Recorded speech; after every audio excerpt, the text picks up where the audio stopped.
Buenos días. ¿Cómo vamos? Les propongo que nos vamos organizando para dar inicio a la sesión. Señor.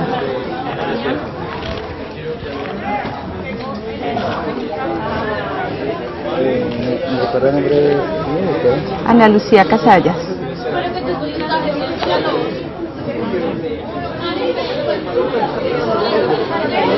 Igual como estoy hablando con este, no necesito. Tengo que hablar, o sea que si me tengo que quedar acá sentada. Me tengo que quedar acá sentada. Sí, claro. ¿Puedes sacar el micrófono? Bueno. Entonces, ¿para qué me dejas? Lo que pasa es que para la grabación te ok, perdón. Perdón.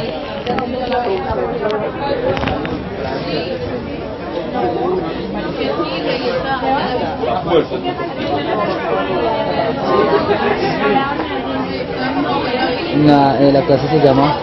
es la guía de sobre acidosis metabólica de salud de las poblaciones.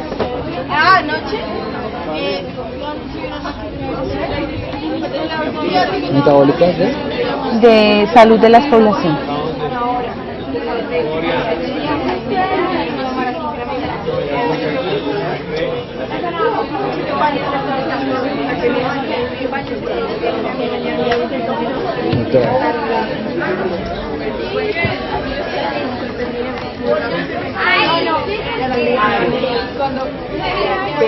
Hola, buenos días.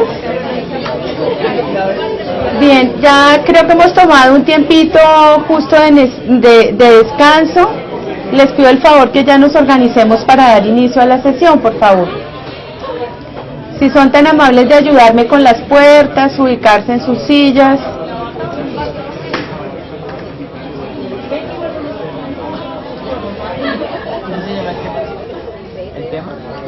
El tema es el de salud de las poblaciones, ¿no?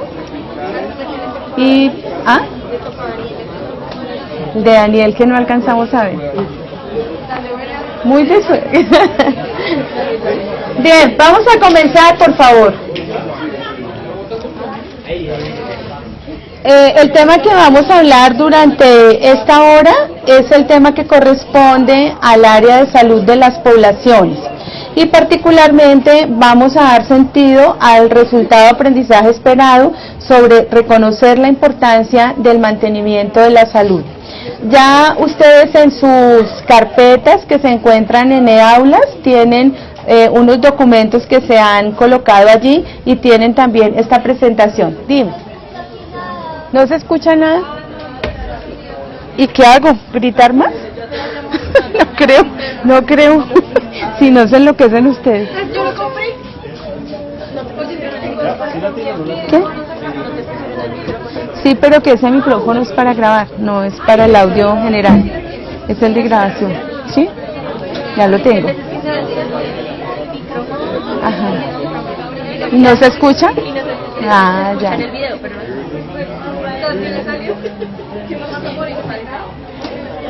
Claro, es que el salón del otro lado debe estar conectado. Ya fueron a resolverlo. Sí, muchas gracias.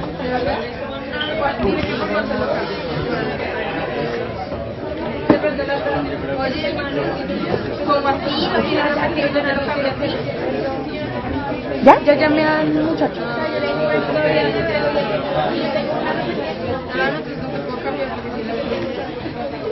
No se ve mucho. Esa tabla es la que me preocupa.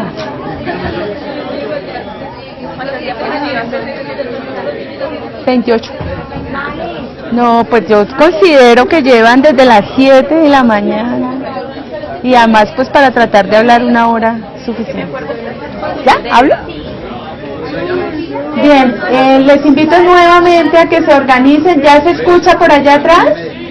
Bien, listos. Vamos pues. Como les decía, entonces vamos a trabajar la sesión correspondiente a salud de las poblaciones. Ustedes tenían en su RAE la idea de cómo generar o qué tipo de estrategias educativas generar para promover el mantenimiento de la salud de las personas. Nuestro interés desde el área de salud pública y desde lo que es considerado salud de poblaciones es que siempre pensemos en estos eventos no solamente en el individuo o en el sujeto que acude a nuestra consulta, sino pensemos a ese sujeto en un contexto propio, en un lugar donde vive, en el lugar que habita, en el tipo de vida que tiene. El caso de Juan nos mostraba mucho de eso, ¿cierto? Una persona que a los 42 años es obesa, es alcohólica y además de todo, pues tiene problemas para hacer la adherencia al ejercicio que muy seguramente se lo recomendaron en una consulta médica. Cuando nosotros encontramos un sujeto que llega a los 42 o 45 años en esta condición, no podemos pensar que él es a partir de ese momento, sino que él trae una historia propia de vida. Si a los 42 años yo soy alcohólico, seguramente que la vida que he tenido no es una vida muy feliz y muy plena y que a lo mejor está muy llevada por situaciones particulares que llevaron a Juan a entrar en el alcoholismo. Entonces, cuando nosotros queremos trabajar la perspectiva desde salud de las poblaciones, queremos hacer un llamado como a 3 elementos. Primero, es que ubiquemos qué es el mantenimiento de la salud y que nos coloquemos en esas clases de primer semestre de la profesora Ruth, que les hablaba a ustedes de lo que es la promoción de la salud y lo que es la prevención de la enfermedad y sus diferencias, ¿cierto? Si yo estoy hablando del mantenimiento de la salud, tal vez de lo que estoy hablando es de una persona que todavía no está enferma, pero que muy probablemente va a entrar en la enfermedad, que en el caso de Juan tiene 42 años, es decir, que ya también su cuerpo, sus sistemas tienen un nivel de desgaste importante. Para el mantenimiento de la salud, entonces es muy importante que nosotros ubiquemos desde dónde estamos haciendo nuestro trabajo. Hay un lugar del trabajo que es el consultorio, el centro médico, la unidad de urgencias o el hospital, donde básicamente nuestro trabajo es con el individuo para tratar de que él recupere su salud. Es decir, que ya lo encontramos en un momento donde ha sido explícita la enfermedad. Pero hay unos momentos previos que son los momentos de oro y los momentos que es posible que desarrollemos cuando estamos haciendo programas de atención primaria en salud, programas de mantenimiento de la salud, donde efectivamente lo que potenciamos es más la salud de los individuos. Muchos de ustedes y muchas de ustedes me dirán, no, profe, pero realmente es que yo como quiero ser neurocirujana, a mí no me interesa si están bien o mal afuera, a mí me va a interesar es lo que me llega a la sala de cirugía. Pero recuerden que a la sala de cirugía no les llega un pulmón enfermo, o un corazón enfermo, o un estómago enfermo, o una persona con acidosis metabólica como Juan, sino que llega el cuerpo de una persona que ha vivido en un contexto previo. Y que cuando salga de allí, el que la cirugía que ustedes hagan o el procedimiento que ustedes hagan tenga un nivel de adherencia importante y sea efectivamente logrado el propósito de recuperar la salud de esta persona, pues tiene que ver mucho con la manera como nos relacionamos. Entonces la perspectiva de la presentación que yo quiero hacerles es hablar un poco de ese concepto del mantenimiento de la salud, recordar y precisar las acciones que son de tipo individual, las acciones que las podemos ubicar más desde la perspectiva de la salud de poblaciones o de los colectivos, y finalmente algunas ideas sobre lo que es la educación y la comunicación en salud. Bien, cuando hablamos del mantenimiento de la salud, estamos hablando de las acciones prospectivas o futuras de promoción de la salud y prevención de la enfermedad de acuerdo con unos elementos, la edad, el género y los factores de riesgo que tiene una persona y que están aplicados en intervalos que son determinados con base en la evidencia epidemiológica existente a través del ciclo vital individual y familiar en personas que son asintomáticas. ¿Qué quiere decir esto? El concepto de mantenimiento de la salud de manera específica en el mundo, pero también en nuestro país, ha sido estudiado permanentemente, y ese estudio se ha buscado logrando como concertar los criterios para que haya la mayor evidencia posible cuando se están generando estas guías, estas normas que nos hablan de lo que significa el mantenimiento de la salud. Nuevamente, como les digo, el mantenimiento tiene un proceso previo a la enfermedad. Estamos hablando de los momentos que anteceden la enfermedad. ¿Cómo se ha organizado el país para esto?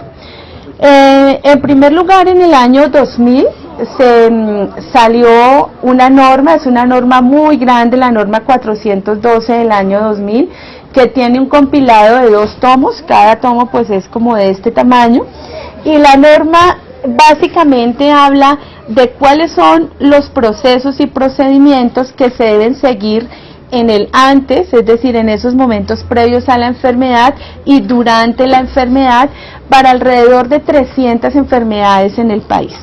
Esa norma 412 fue actualizada y fue revisada nuevamente en el 2007 por el Programa de Apoyo a la Reforma de Salud, PARS, que estuvo dirigido por el Instituto de Salud Pública de la Universidad Nacional, y allí participaron otras universidades, porque, como les digo, básicamente de lo que se trata es de generar las mayores evidencias posibles para poder generar estas normas que van a dar la pauta de cómo se trabaja. Entonces, producto de eso tenemos la normatividad nacional y la guía. La norma nacional dice, cuando usted recibe el paciente debe hacer este proceso y este proceso. La guía, ¿qué nos dice? Si usted tiene una persona como Juan, que está obeso, que es alcohólico y que es diabético, ¿qué cosas podemos hacer? Porque él tiene un perfil de riesgo muy alto. ¿Por qué ese perfil de riesgo es tan alto? Primero, porque es una persona adulta ya, ¿cierto? Segundo, porque todas las enfermedades que están empezando a presentar son enfermedades de un alto costo, no solamente un costo económico, sino un costo social, porque las enfermedades crónicas, como esta diabetes, como el tema del alcohol, como el tema de la hipertensión, como muchas enfermedades que van a irse agregando a esta condición de Juan, permiten que la persona, primero, no tenga la mejor calidad de vida. Segundo, afectan, por ejemplo, su capacidad de estar asistiendo al trabajo, porque normalmente se presentan enfermos, no pueden ir a casa.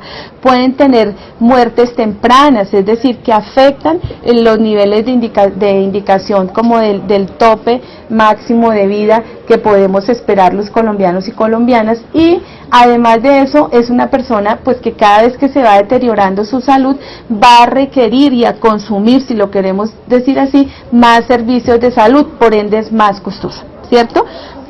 Probablemente ya lo han visto ustedes en sus clases de epidemiología, pero es importante tener claro que vivimos una transición epidemiológica. Pasamos de esas enfermedades infecciosas, no del todo, porque somos un país subdesarrollado y no hemos logrado superarlas del todo, pero pasamos de tener un poco de esas a tener un gran volumen de las enfermedades propias del desarrollo, como son las enfermedades crónicas. Entonces, eso exige que el país, que el ministerio tenga organizado y estandarizado unas normas y unos elementos de cómo actuar frente a estas enfermedades que han empezado a ocupar los primeros lugares.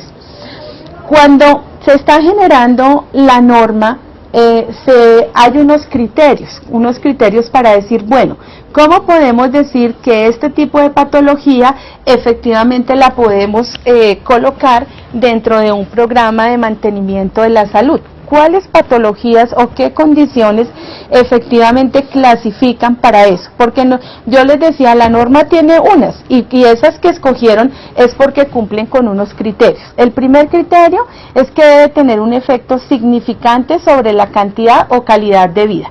Si cuando yo digo voy a hacer la norma y la guía para el alcohólico, es porque cuando la guía funcione, cuando empiece a trabajar sobre esa guía, es posible que Juan deje de beber, o es posible que su diabetes efectivamente se controle y él tenga una mayor calidad de vida, pero también viva muchos años y sobre todo viva de la mejor forma posible, no en deterioro permanente. Lo segundo es que debe disponerse de métodos apropiados para el tratamiento. Por ejemplo, la metformina, que es el medicamento que se utilizó en el caso de Juan, es un medicamento como de primera elección cuando estamos hablando del tema de la diabetes, pero ya algunos de ustedes empezaron a dar la discusión de si efectivamente ese tratamiento era el que, cruzado con el tema del alcohol, era el de mejor elección o qué pasaba, ¿cierto? Entonces, debe disponerse de métodos apropiados porque estamos hablando de tratamientos masivos, porque estamos hablando de esto en el contexto de la salud pública. ¿Cómo podemos tener tratamientos que efectivamente se puedan disponer fácilmente para los pacientes y para los sistemas de salud y permitan que efectivamente se restablezca o se mejore esa condición?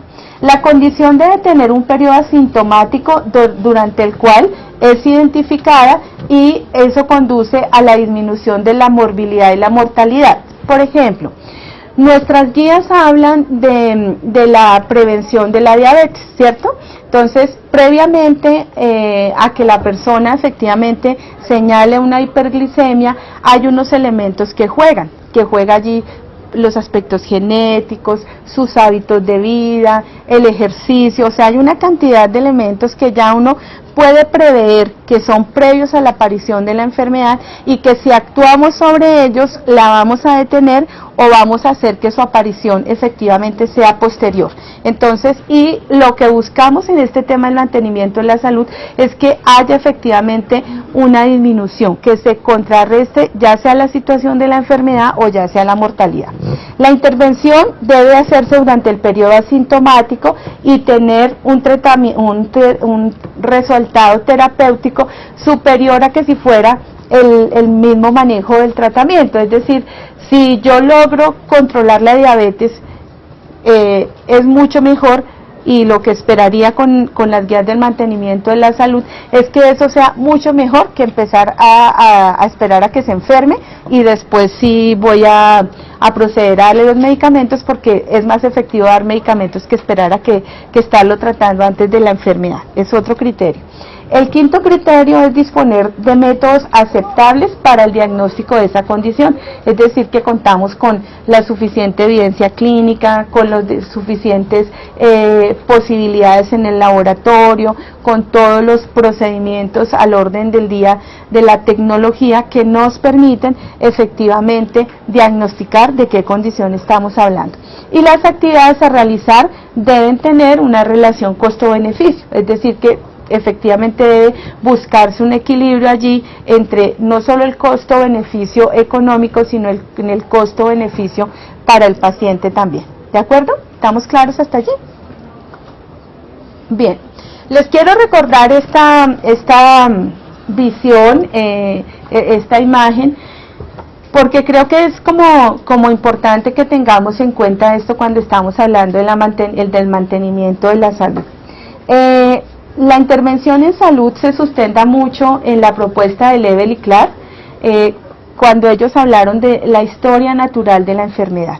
Cuando hablaron de la historia natural de la enfermedad, nos decía que hay previamente unos asuntos que empiezan a gestarse en el cuerpo, que no son tan evidentes, y que cuando se hacen evidentes es porque ya existe un conjunto de signos y síntomas que son los que nos presentan pues ya claramente la enfermedad, y sobre la enfermedad se actúa para detener la enfermedad y para prevenir los daños o secuelas a través de la rehabilitación. Clásicamente es lo que ustedes encuentran en este lugar. Clásicamente es como muchas veces intervenimos desde las ciencias de la salud. Hacemos los cuidados y procedimientos para restablecer una salud que ya está deteriorada. Cuando estamos hablando del mantenimiento de la salud, queremos hacer énfasis en los dos siguientes escenarios. En el escenario de la prevención de los riesgos y de la enfermedad, y en el escenario de la promoción de la salud. A veces nos gusta mucho más ¿cierto? Porque es que eso ya es la clínica, el enfermo, ahí yo me pongo en juego con todo mi saber, pero no podemos olvidar que es muy importante tener en cuenta que entre más sana y en mejor condición y calidad de vida tengan las personas, pues tenemos una población con mucha mayor capacidad de crear, de desarrollarse, que si tenemos una cantidad de personas que están muy enfermas. En ese sentido, entonces, recordarles que tenemos las esferas de la atención a la enfermedad y la rehabilitación, la prevención de riesgos y el manejo de la enfermedad, y la promoción de la salud. ¿Cómo se hace eso? A través del cuidado y procedimiento que se hace para restablecer la salud, y en tal caso hablamos de una prevención de orden secundario, Y la rehabilitación, cuando esta enfermedad ha dejado una serie de secuelas o de problemas muy específicos, en la que hablamos de la prevención terciaria. Y en la promoción, en la prevención de riesgos de la enfermedad, hablamos de dos elementos que son centrales: la protección específica contra ciertos riesgos y la detección temprana de enfermedades. Siempre hemos escuchado, por ejemplo, el cáncer se cura si se detecta a tiempo, ¿cierto? Si a los niños los estamos vacunando, probablemente no tendremos las enfermedades inmunoprevenibles como el polio, la difteria, la tosferina, todas las enfermedades que son sujeto del programa PAI.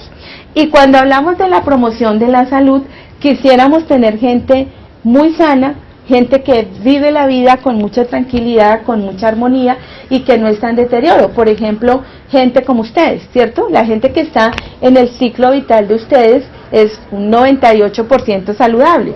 Pero quisiéramos que la academia, el envejecimiento, los trasnochos por estudiar y todo eso no empiecen a deteriorar su vida tempranamente, sino que al contrario, cuando ustedes salgan y estén en la flor de la vida, de su desarrollo profesional, pues sigan siendo gente muy sana. ¿Qué se necesita para eso? Se necesita un trabajo intersectorial. A mí me da mucho gusto en las mañanas, yo vivo feliz por otros, pero no porque haga las propias prácticas, cuando en la mañana veo que muchos de ustedes llegan en sus bicicletas, ¿sí? Y que llegan a colocar allá las bicicletas y vienen protegidos con el casco que parecen centellas, ¿sí? Vienen muy protegidos, o sea, se cuidan de tener un accidente, pero están haciendo ejercicio. Y ese mensaje de que la gente haga actividad física, si bien es cierto que es un mensaje propio de las ciencias de la salud, no podría ser si los de la Secretaría de Movilidad no organizan las ciclorrutas. No podríamos tener seguridad de ir por una ruta en la noche si los de la Secretaría, que tiene la competencia de hábitat y ambiente, no colocaran las bombillas que se requieren para que las personas vayan seguras. Es decir, que la salud no es solo un asunto de los médicos o del personal de salud, sino que la salud es un componente de todos. Por ejemplo, hoy día está funcionando la política de 0 a siempre, es la política de infancia de este gobierno, y la política está puesta en la vicepresidencia, ¿sí? No está puesta solo en el Ministerio de Salud. Pero si quienes están en el ministerio se ocupan de ordenar todo y no le dan chance a educación y no le dan chance a otros espacios, los niños no van a ser tan buenos. O sea, se dieron cuenta esta semana todo el tema de los exámenes PISA, donde vamos a resultar como el país más maleducado de América Latina. O sea, porque ¿qué está pasando con la educación? Entonces yo puedo tener un niño con todas las vacunas del país en el primer año de vida, a los 5 años, con todos los refuerzos que requiere, pero un niño que no se está educando, ¿sí? Entonces, la promoción de la salud requiere la participación de otros, requiere del empoderamiento de la sociedad, una sociedad menos apática y más comprometida con la propia salud, requiere que se repiensen y se modifiquen los sistemas de salud y que haya políticas públicas en general saludables, por ejemplo la de la bicicleta, por ejemplo la política que definió que los niños y que en general se afectara el uso de la pólvora en las temporadas decembrinas. Fíjense cómo eso fue un efecto contundente para menos niños quemados y menos adultos también quemados en los servicios de urgencia, mutilados, o sea, con grandes efectos, porque hubo una política pública que dijo no más pólvora, ¿sí? No era seguirle diciendo a la gente, mire, que puede ser malo, que no sé, fue algo contundente, una política que efectivamente cambió eso. La política de no fumar en los espacios cerrados. Yo creo que ustedes son muy jóvenes para recordarlos, pero antes si uno iba en el bus, la gente iba fumando en el bus. Se pueden imaginar en un Transmilenio todo el humo del cigarrillo, además de eso. O entraban a una cafetería o al restaurante y el que terminaba de comer prendía su pucho, o en el salón de clase, ¿cierto? Entonces fíjense cómo eso que nos tocó vivir a otra generación ha cambiado, porque hay unas políticas que efectivamente han modificado eso. Cuando estamos puestos allí en todo el tema de la promoción y de la prevención, estamos hablando de una prevención del nivel primario. Bueno, ¿qué quiere decir eso? También de la tradición de Lebel y Clark nos dicen que hay una prevención primaria, es decir, que esta comprende la promoción, el fomento de la salud y de la protección específica. Una prevención secundaria que comprende el diagnóstico precoz y el tratamiento oportuno de una patología, y una prevención terciaria que comprende la rehabilitación física, social y laboral, buscando evitar las secuelas, la invalidez y las muertes prematuras. Eso es muy importante cuando hablamos del mantenimiento de la salud. Entonces, ¿en qué nivel de la prevención es que vamos a estar actuando? Cuando nosotros les dijimos que se concentraran en las guías, en las guías del adulto, para quienes hayan tenido ocasión de revisar la guía, o si no, como les dije, ya las tienen colgadas allí en el repositorio pues de salud de las poblaciones. La guía se llama ¿cómo? La guía se llama la atención del adulto sano y el mantenimiento del adulto sano de 45 años y el mantenimiento de la salud, ¿sí? Entonces fíjense que la intencionalidad de la guía es, claro, no estábamos hablando del típico Juan de los 42, hablamos de un Juan de 45 años muy cercano a él, donde es más importante que nunca estar trabajando sobre esa prevención primaria y secundaria para no tener que llegar a la terciaria. Sobre esos temas del alcoholismo, sobre el tema del consumo de alimentos que contribuyen a la aparición de la diabetes, sobre la falta de familiarización con el ejercicio, es algo que lo podemos hablar con los jóvenes, ¿cierto? Entonces podemos buscar la guía para jóvenes y saber qué hay de eso sobre la guía de jóvenes, ¿cierto? ¿Qué tanta actividad física, por ejemplo, ustedes pueden hacer cuando tienen un pensum que les ocupa mucho de su tiempo?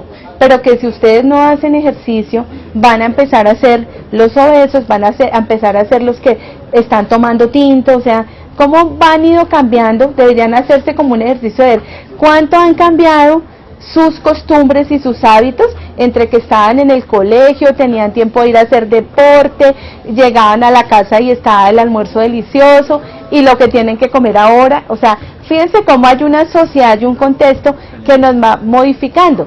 Y creo que lo chévere de esto es que cuando yo vaya por allá en unos 20 años a verlos a ustedes en su consulta, pues los vea así de bellos y bellas y rozagantes, ¿cierto? Porque desde ya empezaron a mantener su salud. Bien, dos ideas generales, ¿cierto? Prevención y promoción nuevamente. La prevención reduce factores de riesgo, protege a las personas y a los grupos frente a agentes agresivos. La promoción incide sobre los determinantes sociales de la salud, propicia cambios en las condiciones de vida, influye en las políticas públicas y mejora la salud y la calidad de vida de las poblaciones, ¿ok? La educación en salud la hacemos en los dos lugares. A veces hay una confusión y se dicen, no, la educación para la salud es que yo hago promoción porque yo hago educación. No, mi estrategia de educación la puedo hacer tanto en la promoción de la salud como en la prevención de la enfermedad, pero tienen dos propósitos y dos sentidos muy, muy distintos. Bien. Cuando entramos a la guía nos dice que hay unos procedimientos utilizados en esto que llamamos la atención primaria. Fundamentalmente son 4: el tamizaje, la quimioprofilaxis, la consejería, y ya el Alzheimer me está ganando, y las inmunizaciones, ¿cierto? Cuando hablamos de un tamizaje, ¿de qué estamos hablando? Estamos hablando de pruebas que son realizadas a poblaciones o grupos como primera aproximación a un diagnóstico precoz. Hay una que es universal, que es la citología vaginal como tamizaje para una enfermedad que afecta muchísimo a las mujeres, que es el cáncer de cuello cervicuterino. Hoy hay otra, ¿no?, que es la vacuna, que está ahí como todavía en tema de definición realmente de qué tan eficaz y sobre todo qué tanta efectividad tiene. Pero la prueba reina, la máxima pues que nos ayuda para diagnosticar o para ubicar la posibilidad de un cáncer de cuello cervicuterino es la citología vaginal. Hay una recomendación, ¿no? La guía dice, toda mujer después de los 16 años debe seguir el esquema 113, es decir, que se hace una primera citología.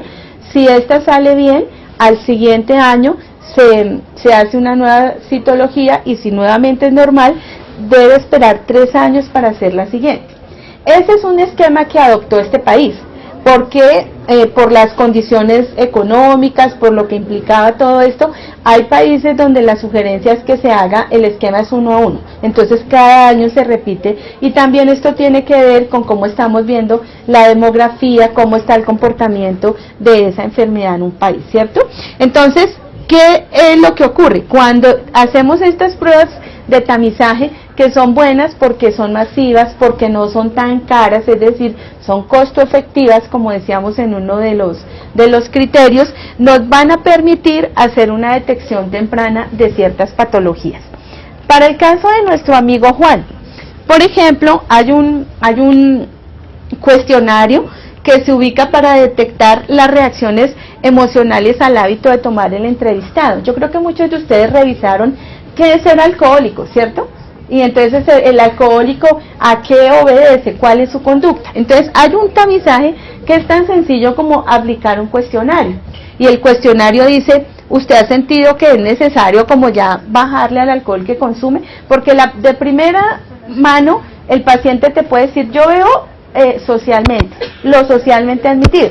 Y entonces usted se da cuenta que hay una alarma porque está al lado con la esposa o la novia y le dice, bueno, un poco más que lo socialmente, y entonces uno debe empezar a decir, bueno, ¿qué es lo que hay que explorar acá? Entonces, si usted ubica, si ha sentido que está incómodo porque alguien le critica su forma de tomar, o sea, si más de 3 personas te dicen que pareces un caballo, pues cómprate una silla, ¿cierto? O sea, algo está pasando ahí. Si la gente le dice, toma demasiado, a lo mejor que sí.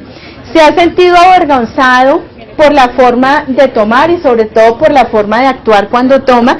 Ha tomado un trago temprano en la mañana para aliviar la resaca, aquello de que, mejor dicho, mañana me tomo una pola, que esa sí me quita la sed y el guayabo, ¿cierto? Si empezamos a ver esto, nos dice la prueba, hay una sensibilidad entre el 60 y el 95% que efectivamente esta persona tiene problemas de alcohol. Pero si aplico estas otras 2 preguntas, es posible que tenga una especificidad del 95%. Sensibilidad y especificidad seguramente lo van a trabajar con mucha profundidad en epidemiología, o no sé si ya tienen el concepto, pero algo que es sensible y específico es muy bueno como tamizaje, porque le está atinando efectivamente a lo que quiero, ¿cierto? Si me dice que alguna vez ha tenido problemas con el alcohol y que ha tomado en las últimas 24 horas, bueno, si yo le hago la consulta el 1 de enero, pues tal vez esa pregunta se relativiza. Pero en general esto es un tamizaje, ¿cierto? Algo que nos aproxima y que ha sido utilizado en muchos otros lugares y que nos permite aproximarnos a una realidad. Un segundo procedimiento que ya no es de detección temprana, sino de protección específica, es el de las inmunizaciones. Todos las conocemos muy bien porque pues hartas veces que les debieron poner sus vacunas. Recuerden que son muy importantes en la primera infancia, particularmente en el primer año de vida, porque se ha demostrado cómo la utilización de ellas efectivamente protege a las personas de la presentación de la información. Como ven ustedes en el gráfico, no solamente es un asunto de los niños, ustedes también, por ejemplo, en su práctica profesional tienen que colocarse una serie de biológicos para prevenir enfermedades como la hepatitis, bueno, y otras tantas enfermedades. ¿A través de qué? A través de la inmunización, que entonces se convierte en una protección específica. Deberían los médicos también hacer una vacuna para Juan y que deje de levantar tanto el codo, ¿cierto? Para la bebida. La quimioprofilaxis tiene que ver con la administración de medicamentos y se hace como una medida de protección específica. Por ejemplo, una enfermedad oportunista en las personas que tienen el virus del VIH y que desarrollan la fase SIDA porque no hay un control efectivamente de sus leucocitos y pasan de la infección a la enfermedad. Una de las enfermedades oportunistas que más daño hace a estas personas es la tuberculosis. O sea, recuerden ustedes que nadie se muere de SIDA. Las personas mueren de tuberculosis, mueren del sarcoma, mueren de un problema gastrointestinal, porque lo que hace el virus es permitir que esas enfermedades puedan llegar a instalarse en el cuerpo. Entonces, por ejemplo, hay unos medicamentos específicos en el caso de estos pacientes para prevenir la llegada del bacilo de Koch. Y hay un cuarto elemento que es el de la consejería. La consejería también se hace como una forma de protección específica y se refiere a aquellas actividades en las que el paciente recibe información, asesoría y acompañamiento por parte de los equipos de salud acerca de qué, acerca de cómo mejorar sus estilos de vida, cómo disminuir el riesgo de enfermedades o cómo evitar otras alteraciones de la salud. Probablemente ustedes cuando diseñaron el caso de Juan dijeron, bueno, tal vez Juan de lo que más necesita de estas 4 puede ser la consejería, dado que Juan ya pasó ese elemento de dejar de ser asintomático y ser sintomático. De hecho ya es diabético, de hecho ya es alcohólico y al contrario lo que ha pasado. Entonces, después que sacamos a Juan de su emergencia, seguramente Juan requiere una consejería, ¿cierto? Donde efectivamente su médico, su médica le haga consciente de los problemas que él va a seguir teniendo si además de todo no es cuidadoso cuando hace ejercicio, porque él va, ¿qué va a decir Juan cuando se despierte? Pues es que yo le hice caso al doctor y me puse a hacer ejercicio y por eso me inscribí a la media maratón de Bogotá y yo estaba entrenando y entonces ¿qué me hizo daño? El ejercicio, ¿sí? Pero Juan tiene que entender que le hizo daño emborracharse, trasnochar, no desayunar y además salir a correr la maratón, ¿cierto? O como si ya fuera la maratón. Esto es muy importante porque fíjense que cuando las personas no tienen suficiente claridad es muy posible que abandonan los tratamientos, que abandonan las iniciativas, porque entonces no, pues realmente para qué hago ejercicio si yo terminé allá en el hospital con tremendo yello por andar haciendo ejercicio. Entonces es muy importante cómo hacemos la consejería. Bien, la prevención secundaria, ¿de qué nos habla? De las intervenciones que se deben hacer ya en el periodo patogénico. Ya está instalada la enfermedad y corresponden al diagnóstico precoz y al tratamiento oportuno de esa enfermedad a fin de limitar el daño, ¿cierto? Eso que ustedes hicieron hoy en las áreas de organizar toda su lógica y todo su pensamiento para lograr llegar a definir qué pasaba con él, ¿cierto? Esto es lo que ustedes tienen que hacer cada vez con sus pacientes y no van a tener al final, se le ha diagnosticado si es, sino que ese se le ha diagnosticado, tendrá que ser su criterio, tendrá que ser lo que ustedes hacen. Las acciones de prevención secundaria ocupan mucho tiempo en nuestro trabajo porque es lo que ya hacemos en el marco hospitalario y son las de recuperación o las de limitación del daño. ¿Qué hacemos para mejorar ese riñón? ¿Qué hacemos para restablecer efectivamente la salud de Juan? Y tienen pues obviamente menos énfasis en las actividades de detección precoz o tratamiento oportuno que como veíamos están puestas en la prevención primaria.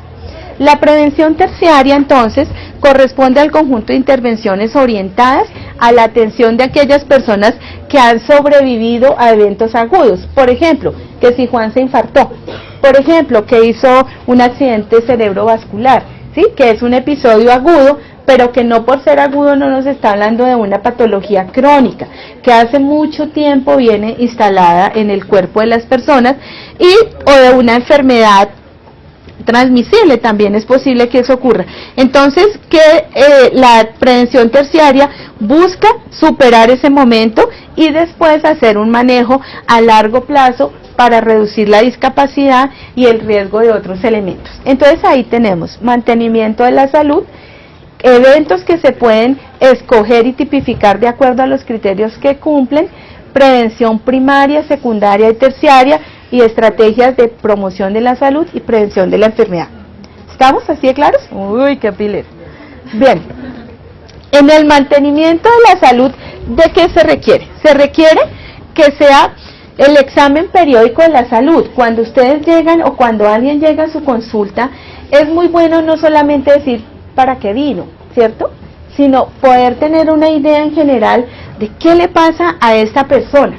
Realmente puede que se le escape decirme a la señora que hace 5 años no se hace la citología vaginal. Pues es que a las señoras no les gusta hacerse la citología vaginal, ¿sí? Entonces, ella no va a llegar a decir, doctor, por favor mándeme la citología vaginal. A lo mejor le diría, doctor, mándeme a hacer la liposucción, ¿cierto? Porque eso está más en el interés de ella que no en la citología. Entonces, si el médico y la médica están pendientes y le dicen, bueno, ¿qué requerimos que usted que llega a esta consulta y tiene 45 años y tiene posibilidades de estas y estas enfermedades, yo como lo indago para efectivamente lograr prevenir, detectar y controlar esas condiciones o factores de riesgo de acuerdo con eso, la edad, el género y de los grupos que hemos definido como de alto riesgo. Esto, nos dice el autor, es mucho más efectivo que los exámenes de rutina anuales. Si cada vez que alguien tiene la oportunidad, porque en este sistema de salud a veces lograr entrar en la consulta médica es una lotería. Por eso el que llega a la consulta va lleno de expectativas, quiere hablar de muchas cosas y nosotros le decimos, tienes 5 minutos, entonces, a ver, dígame rápido a qué viene, ¿cierto? Y por eso se nos escapa y después nos encontramos a esa persona que aparentemente vimos muy normal en la consulta, nos la encontramos en una unidad de urgencias porque no logramos ubicar a tiempo qué es lo que ella tenía. El ojo clínico es eso, ¿sí? Cómo desarrollar la habilidad para encontrar esas potenciales patologías. Y finalmente nos dice la norma que se realiza la carta del mantenimiento de la salud. Esa carta que no se ve aquí nada bien, pero que la pueden ver ustedes en el documento, lo que trata de establecer es como un pacto entre el médico y el paciente para que efectivamente se logre tener un cuidado y un mantenimiento de la salud de acuerdo a lo que estemos controlando en esa edad de la que estamos hablando.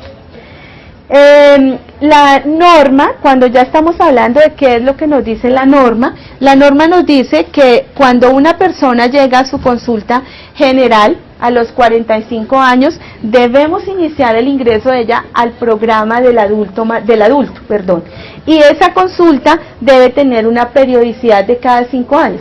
Si este hombre de 45, ya te doy la palabra, si esta persona de 45 años nos dice, yo realmente es que soy re sano y vine hoy es más bien porque necesito que me haga unos laboratorios para el trabajo, pero yo soy muy sano y vuelvo a los 50, o sea, no he venido en muchos años, es importante empezarle a decir, bueno, como mínimo va a venir a la consulta del adulto cada 5 años, para que hagamos, ¿qué? Una buena anamnesis, donde vamos a indagar todo lo que le pasa, un buen examen físico, con la evaluación nutricional, porque recuerden el tema de diabetes, de sobrepeso, de obesidad muy importante en esta edad, y unos exámenes de laboratorio que nos den un perfil lipídico, glicemia, creatinina, uroanálisis, y nos permitan tener una visión mucho más completa de lo que pasa con nuestro paciente. Dime. Sí, está junto a la historia clínica y lo debemos trabajar con esta persona. Bien, ¿qué hora tenemos? O sea que nos quedan 3 minutos. Bueno, pero empezamos tarde. Las acciones sobre las que les hablé hasta ahora son unas acciones que podemos ubicar mucho más en el corte de lo individual, ¿cierto? Lo que encontramos en la consulta, lo que hacemos en el tamizaje, lo que hacemos en la consejería, que es muy de orden individual.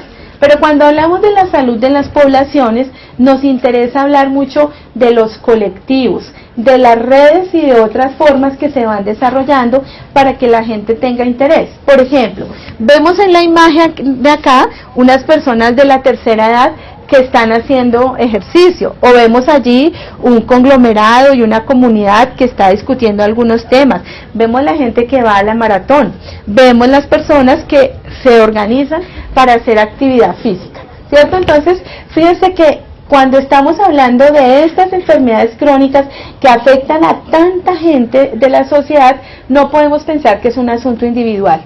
No podemos pensar que es su hábito de vida, señora, su forma de comer, su manera de no hacer ejercicio, porque además cuando uno va así lo ponen contra la pared la consulta, pues sale aterrado y después de salir aterrado no hace nada de lo que le dijeron en esa consulta, ¿cierto? Entonces es muy importante el autocuidado y claro, el cuidado personal y la responsabilidad personal, pero es también muy importante lo que una sociedad va construyendo, esos valores que, por ejemplo, hoy día tenemos. También les quiero contar de historia patria que antes la gente comía y el papelito que comía lo tiraba en la calle. Eso ya no se ve tanto, digamos que no se ve tanto, pero no como antes, o sea, a nadie le da pena tirar un papel, tirarlo en el bus, o sea, esas modificaciones ¿Tú sí tiras papeles? Ah. A un viejito, fíjate, ¿ves? Pero son situaciones que ya cuando uno ve que alguien hace eso, a uno le parece un dinosaurio, ¿cierto? Yo a veces les digo, señora, se le cayó ese papelito, ¿sí? Porque no es el lugar para votarlo. Bien, en ese sentido, las personas como Juan, que tienen enfermedades crónicas, desde el punto de vista de las poblaciones, ¿qué necesitan? Necesitan un apoyo integral y no bastan para eso las intervenciones biomédicas. Necesitan también una atención que prevea sus necesidades y que esté integrada en el tiempo, en los entornos donde vive y los proveedores de los servicios de salud. Si a Juan no le dan la metformina, pues muy probablemente el tema de su diabetes se va a ir acrecentando, ¿cierto? Si él no sabe que si deja de tomársela va a aumentar los problemas de su salud y cree que eso era una pepita por unos días y que ya después se le va a acabar, ¿cierto? Necesitan contar con conocimientos del autocuidado, por eso las consejerías en salud son tan importantes, para que las personas conozcan y sepan administrar sus problemas de salud en el hogar.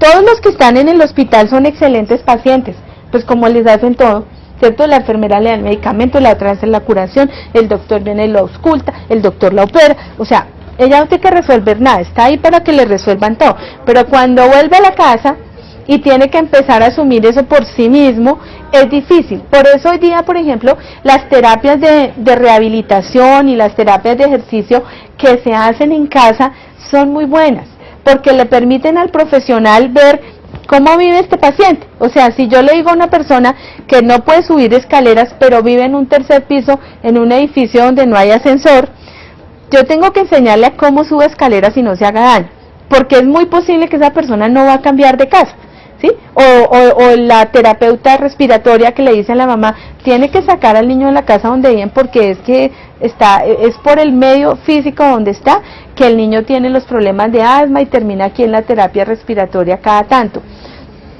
¿Quién sabe qué tan fácil es que la señora pueda hacer esas cosas? Entonces, ¿qué otras se nos ocurren para cambiarlo? Entonces es muy importante que el paciente sepa, que nosotros sepamos con quién vive, cómo vive, cuál es el apoyo que usted tiene, quién es su cuidador, cómo lo trata. Los pacientes, y no solo ellos, sino también sus familias, necesitan ese apoyo tanto de la comunidad como de la existencia de políticas más amplias. A veces uno en la consulta va el papá y la mamá con el niño para entrar a la consulta y el doctor le dice, no puede entrar sino uno con el niño. Y entonces, ¿pero por qué? O sea, si viene el papá y la mamá es porque ambos están interesados en la salud del niño y es muy bueno que ambos aprendan, es muy bueno que ambos lleven el mensaje que le dio el médico sobre el cuidado y la atención de los niños, mucho más con los niños que a veces la dilución, el número cucharaditas, que si era por 7 días, que si era por 14, seguramente 2 personas lo entienden mejor que una sola. Y a veces decimos, no, solamente una persona. Y se requiere también de políticas más amplias, como veíamos eso de los parques, de los lugares donde trabajar. Sobre la educación para la salud, entonces, ¿cómo llegó? Acá estamos viendo compañeros de ustedes de primer semestre, de hace un par de semestres yo creo, en los jardines infantiles donde hacíamos la práctica, algunos de ustedes hicieron esa práctica, y se hace para persuadir a las personas para que adopten comportamientos y estilos de vida que modifiquen esas prácticas que son negativas y adopten nuevas prácticas positivas. O sea, el sentido de la educación para la salud es transformar esos hábitos y esas prácticas de vida que están generando muchos problemas, como vimos en el caso de Juan. La educación para la salud puede ser informativa y prescriptiva, es decir, cuando sencillamente intentamos dar una transmisión de conocimientos con intención de prescribir, es decir, vamos a tomar entonces la metformina cada 8 horas después del almuerzo, es necesario que haga ejercicio 3 veces por semana y nos vemos en 3 meses porque antes no puedo verlo por consulta por especialista. Pare de contar. ¿Le prescribió? Sí. ¿Le dijo algo? Sí. ¿Le entendió? ¿Quién sabe? ¿Cierto?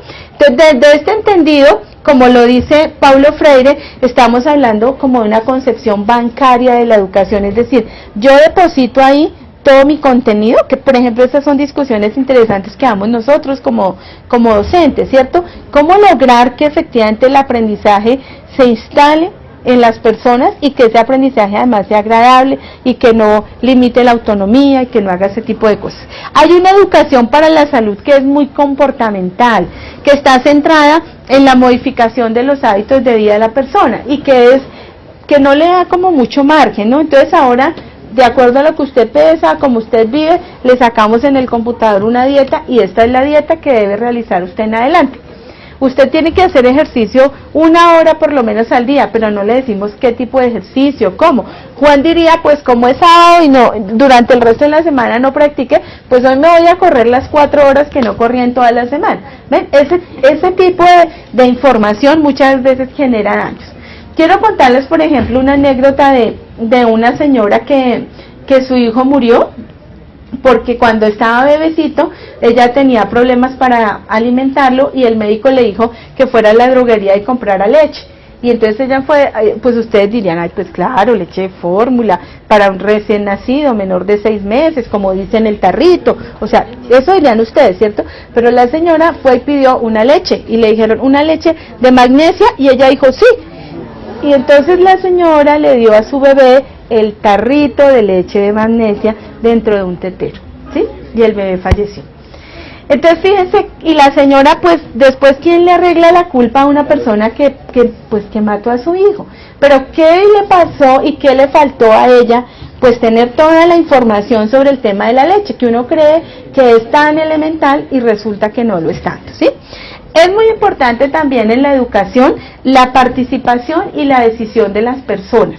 Si efectivamente yo me siento motivado, proactivo, quiero cambiar alguna cosa, eso es mucho mejor. Por ejemplo, recientemente un centro, un barrio que está puesto aquí cerca de Pablo VI, tenían un parque, la comunidad al frente tenía un parque que todo el mundo lo usaba para lo que usan los parques en Bogotá, sacar al perrito. Y entonces esta comunidad decidió que con el dinero que sobraba de la administración de los apartamentos iban a arreglar el parque.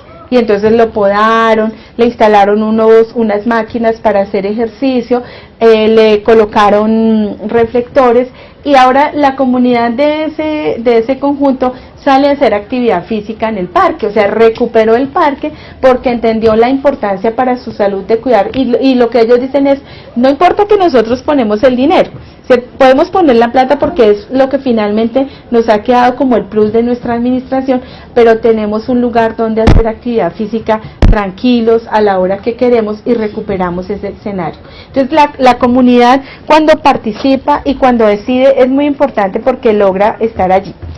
Sobre la comunicación de la salud, creo que en el gremio tenemos como un problema y ese problema tiene que ver con la publicidad. O sea, estamos permanentemente peleando contra lo que quiere la industria tabacalera, la industria del licor, la industria alimenticia. Y entonces nosotros le estamos diciendo a la gente, no coma pasteles. Y entonces todo el tiempo las imágenes que muestran son de personas muy felices el día que se comen el pastel más azucarado o el mejor pan, ¿sí? Aunque ustedes le digan en la consulta no coma pan porque la harina de trigo es refinada, porque es procesada, le hace daño, pero cuando alguien ve ese pan francés allá en la televisión, ay, les dio hambre, entonces efectivamente estamos peleando con eso. ¿Qué son los mensajes que nos dice la publicidad? Que consumamos más, que consumamos alcohol, que tengamos más autos, que consumamos cigarrillos, y hay un valor social que se va poniendo allí con el que estamos peleando permanentemente. Y además nos encontramos con la amiga que come y come y come y no engorda. Y entonces uno dice, pero ¿por qué ella no y yo sí? ¿Cierto? O sea, entonces las dietas milagrosas que tampoco funcionan. Entonces eso es muy difícil cuando le dicen, no se ponga a hacer ejercicio. No se ponga a transformar eso porque haga la dieta de la cebolla, haga la dieta de no sé qué, o tómense estas pepitas de la tienda naturista que son las mejores, ¿cierto? Entonces hay una publicidad que está permanentemente atomizando a la gente y que es más fuerte, porque una persona tiene la posibilidad de encontrarse con su médico 15 minutos o 20 minutos en la consulta, por eso ese momento es de oro. de que yo haga un buen diagnóstico, pero que además haga una buena consejería a mi paciente, porque cuando sale lo que va a tener es eso, la televisión, la radio, los avisos de promoción, la hora feliz, donde todo es más barato y entonces consuma más, o sea, todo eso es el mundo de la vida de la gente, no lo aburrido que es el doctor o la doctora en la consulta. La comunicación, por tanto, debe ser mucho más incluyente. La comunicación debe generar conciencia social y hacer apuestas porque efectivamente se cambie. Yo recuerdo, no sé si ustedes alcanzan a recordarlo, una propaganda de un pollito acerca del uso de los preservativos. Y esa decía, sin condones ni pío. No sé si ustedes estaban chiquitos. Y entonces esa propaganda era muy bonita, le llegaba a mucha gente porque era un pollito muy tierno, hablando de no tener relaciones sin el preservativo, pero fue una propaganda de muy bajo impacto, ¿sí? O sea, efectivamente, ¿cuánto la propaganda logró modificar el hábito? No. Pero si yo les hablo a ustedes del doctor Muelitas, y del doctor Muelitas que decía, buenas noches, es hora de cepillarse, de arriba, el doctor Muelitas es de lo que más ha generado impacto, ¿sí? Porque además le acordaba a su mamá que el chino no se ha cepillado los dientes, ¿cierto? Pero también a los colegios una vez llegaban unos odontólogos regalando una cajita, ¿cierto? Que llevaba el cepillo y la crema dental y el revelante, la placa reveladora, que uno decía que yo me sé cepillar muy bien y cuando le ponían la placa reveladora, nada, los dientes pero sucios. Entonces, eso que tuvo un mayor impacto, ¿cierto? Porque estaba acompañado de la imagen de la televisión, porque relacionaba al niño, a la familia y porque además de alguna manera se anclaba mucho más también en los espacios escolares. Entonces la publicidad, esta publicidad que queremos para transformar la manera de operar las personas, su salud y su autocuidado, requiere penetrar mucho más en los imaginarios sociales para que efectivamente sea efectiva. Requiere de relaciones solidarias y protectoras. A alguna gente le da miedo salir a la ciclorruta porque cree que le van a robar, porque cree que va a tener un accidente, y entonces si la gente va más tranquila, por ejemplo, si vamos 7 para el mismo lugar, el día sin carro, yo vi que el día sin carro, mucha gente se vino en su bicicleta y armó combo y se encontraron en la 127, no sé dónde, y vinieron rodando en su bicicleta, y lo lograron hacer porque hubo una voluntad, pero además había un evento, no había tantos carros ese día, no podíamos sacar el carro. Bien, avanzar mucho más en esa idea de lo público y lo colectivo como bien social, que si podemos hacer más ejercicio, que si tenemos una ciudad más segura, que si logramos tener en todos los restaurantes una posibilidad de frutas y verduras. Cuando ustedes buscan comida, fíjense que la oferta de restaurantes no es la mejor en frutas y verduras, que es lo que más le decimos a la gente que consuma, es todo lo contrario. Entonces, ¿cómo eso requiere de unos cambios específicos? Se requiere también del cambio en las políticas públicas, la atención intersectorial a las necesidades de la población, las ciclorrutas seguras, los parques públicos adecuados y seguros. El otro día, viendo como los mensajes de esta administración que se fue, mostraban en la televisión que lograron hacer como 80 parques habilitados con máquinas y todo esto para que las personas de la tercera edad hagan ejercicio.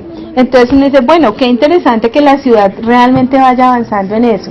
Y finalmente la oferta de alimentos sanos en los lugares públicos y, por ejemplo, el generar incentivos y publicidad sana. Por ejemplo, que si lográramos ir instalando en la mentalidad de quienes venden, del comercio y esto, que no nos den dos bultos pues de harina más baratos, sino que al contrario nos ofrezcan más barato si combinamos una naranja y una manzana porque son los que están de cosecha, o la guayaba, y entonces lo más barato y la promoción está allí y no en lo otro. O sea, como los publicistas y la gente que genera todas estas políticas realmente aporta para eso. Bueno, acá está, por ejemplo, lo que nos dice la maratón, ¿cierto? La maratón nos dice los premios, lo que va a ganar, y acá hay una lista de chequeo para la carrera. Entonces, fíjense cómo lo discutíamos con alguno de ustedes, cómo la gente puede decir, no, pues chévere, yo me voy a la maratón, pero si voy a la maratón y no me preparé y no supe cómo tenía que hacerlo, hay mucha gente que en la maratón del 6 de agosto se infarta, ¿no? porque es lo que les pasa, porque no hicieron una preparación previa, no se hidrataron, como Juan se fueron a rumbear y al otro día van a correr la media maratón de Bogotá, o sea, todo ese tipo de cosas no tiene suficiente información, y uno diría, una experiencia que es chévere y que es bonita y es ya simbólica para Bogotá, implicaría que, por ejemplo, la gente esté mucho más preparada. Por ejemplo, yo digo aquí, de ustedes, ¿quién va a correr este año la media maratón? A ver, 2, 3 personas, 4 personas van a correr la media maratón. O sea que ya podrían, por ejemplo, empezar a generar, bueno, ¿y dónde se van a preparar? ¿Y con quién? Y empezar a invitar a otros, ¿cierto? Y entonces los demás nos vamos vinculando, así no corramos la maratón con ellos porque seguramente ellos nos llevan mucha experiencia, pero vamos y corremos medio kilómetro, 1 kilómetro. Pero ¿cómo podemos construir otras cosas? Miren la cara de aburrida que pone. ¿Ah? Bien, bueno, finalmente pues es lo que quería contarles para esta clase del mantenimiento de la salud. Pues recuerden que esas acciones de educación que les pedíamos como el resultado de este aprendizaje tienen que ver con que se ubiquen en los niveles de prevención primaria, secundaria, terciaria, y con que ubiquen qué es lo que es posible hacer. El siguiente mensaje es que piensen que existe una normatividad en el país y que no solo se trata de que Juan sea el que llegue a buscar en el doctor la atención, sino que si yo tengo un adulto de 45 años que hace mucho tiempo no va a mi consulta, o veo que es el acompañante de otra persona, le digo, pida cita porque ya es hora de que empiece la consulta del adulto sano, del adulto de 45 años. Bueno, muchas gracias por su atención, por quedarse hasta esta hora, y bueno, nos vemos. Chao.